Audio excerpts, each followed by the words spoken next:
अस्सलाम वालेकुम। खासी लंबी ताखीर और उसके लिए बहुत माजरत। कुछ ज़्यादा तमहीद नहीं, बस यही कि कुछ नासाज़ी तलबा थी, सो हमने कुछ दिनों का आराम किया।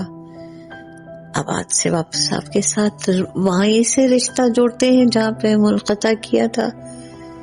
आज हमारे पास सादत हसन मंटो है और उनका एक अफसाना, एक खत आपकी नजर के देते हैं। उम्मीद है कि आपको पसंद आएगा, सुनते रहिएगा हमारे साथ। एक खत, सादत हसन मंटो। तुम्हारा तवील खत मिला जिसे मैंने 2 मरतबा पढ़ा। दफ्तर में इसके एक एक लफ्ज पर मैंने गौर किया और गालिबन इसी वजह से उस रोज मुझे रात के 10 बजे तक काम करना पड़ा, इसलिए कि मैंने बहुत सा वक्त इस गौर व फिक्र में जाया कर दिया था।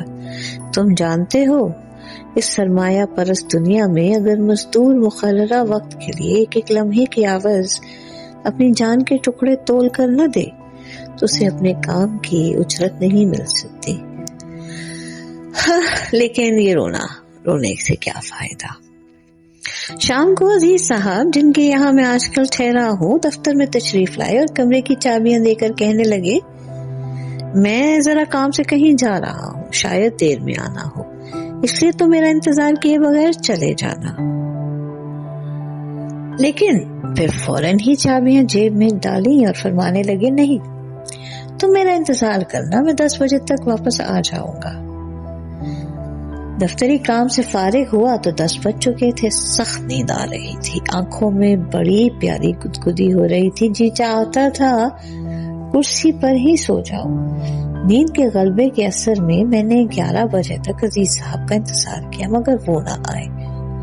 आखिरकार थक कर मैंने घर की राह ली। मेरा ख्याल था कि वो उधर घर चले गए होंगे और आराम से सो रहे होंगे। आहिस्ता आहिस्ता निसफ मील का फासला तय करने के बाद मैं तीसरी मंजिल पर चढ़ा और जब अंधेरे में दरवाजे की कुंडी की तरफ हाथ बढ़ाए तो आहनी ताले की ठंडक ने मुझे बताया कि अजीज साहब अभी तशरीफ नहीं लाए। सीढ़ियां चढ़ते वक्त मेरे थके हुए एज़ा सुकून बख्श नींद की गुर्बत महसूस करके और भी ढीले हो गए और जब मुझे नाउमीदी का सामना करना पड़ा तो मुज़महल हो गए। देर तक चौबीजीने की एक सीढ़ी पर सरजानुओं में दबाए अजीज साहब का इंतजार करता रहा, मगर वो न आए। आखिरकार थक हार कर मैं उठा और 3 मंजिलें उतरकर नीचे बाजार में आया और ऐसे ही टहलना शुरू कर दिया। टहलते टहलते पुल पर जा निकला जिसके नीचे से रेलगाड़ियां गुजरती थी। इसी पुल के पास ही एक बड़ा चौक है। यहाँ तकरीबन आधा घंटे तक मैं बिजली के खंबे के साथ लगकर खड़ा रहा और सामने नीम रोशन बाजार को इस उम्मीद पर तकता रहा कि अजीज साहब घर की जानिब लौटते नजर आ जाएंगे। शायद आध घंटे के इस इंतजार के बाद मैंने दफातन सर उठाकर खंबे के ऊपर देखा। बिजली का कुमकुमा मेरी हंसी उड़ा रहा था। जाने क्यों, थकावट और नींद के शदीद गलबे के बायस मेरी कमर टूट रही थी और मैं चाहता था कि थोड़ी देर के लिए बैठ जाऊं। बंद दुआनों के थड़े मुझे नशिस्त पेश कर रहे थे, मगर मैंने उनकी दावत कबूल न की। चलता चलता पुल की संगीन मुंडेर पर बैठ गया।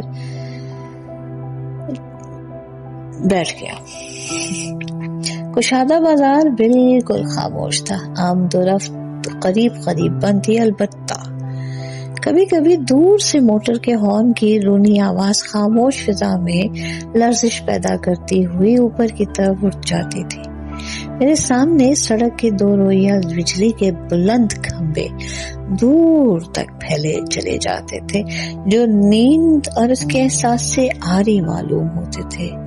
उनको देखकर मुझे रूस के मशहूर शायर मियां तुल्फ की नज़म के चंद अशार याद आ गए। ये नज़म चिराग है सिरे राह से मानून की गई है।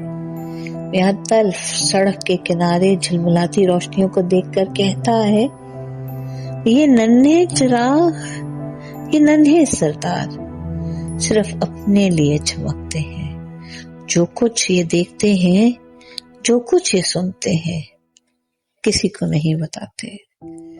रूसी शायर ने कुछ दुरुस्त ही कहा है। मेरे पास ही एक गज के फासले पर बिजली का खंभा खड़ा था और उसके ऊपर बिजली का एक शोख चश्म कमकमा नीचे झुका हुआ था। उसकी आंखें रोशन थी, मगर वो मेरे सीने की तलातुम से बेखबर था। उसे क्या मालूम मुझ पर क्या बीत रही है। सिगरेट सुलगाने के लिए मैंने जेब में हाथ डाला तो तुम्हारे वजनी लिफाफे पर पड़ा। जहन में तुम्हारा खत पहले ही मौजूद था, चुनांचे मैंने लिफाफा खोलकर बसंती रंग के कागज निकालकर उन्हें पढ़ना शुरू किया। तुम लिखते हो, कभी तुम शैतान बन जाते हो और कभी फरिश्ता नजर आने लगते हो। यहाँ भी 2-3 हजरात ने मेरे मुतालिक यही राय कायम की और मुझे यकीन सा हो गया कि मैं वाकई 2 सीरतों का मालिक हूँ। इस पर मैंने अच्छी तरह गौर किया है। जो नतीजा अखज़ किया है वो कुछ इस तरह बयान किया जा सकता है। बचपन और लड़कपन में मैंने जो कुछ चाहा वो पूरा ना होने दिया गया। यूं कहो कि मेरी ख्वाहिशात कुछ इस तरह पूरी की गईं कि उनकी तकमील मेरे आंसुओं और मेरी हिचकियों से लिपटी हुई थी। मैं शुरू ही से जल्दबाज और ज़ूद रंज रहा हूँ।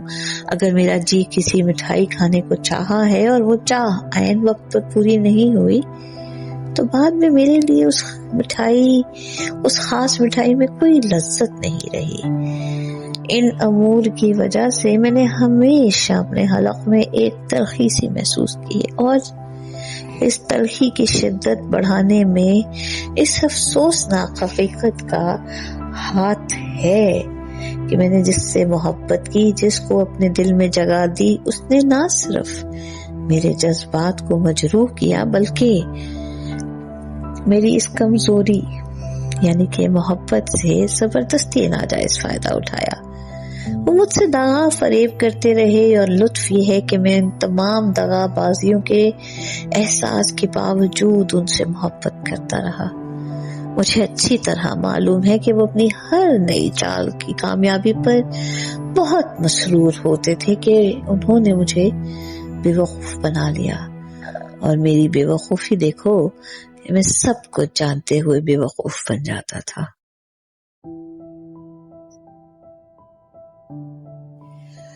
मंटो भी खूब लिखते हैं। पहली किस्त यहीं पर,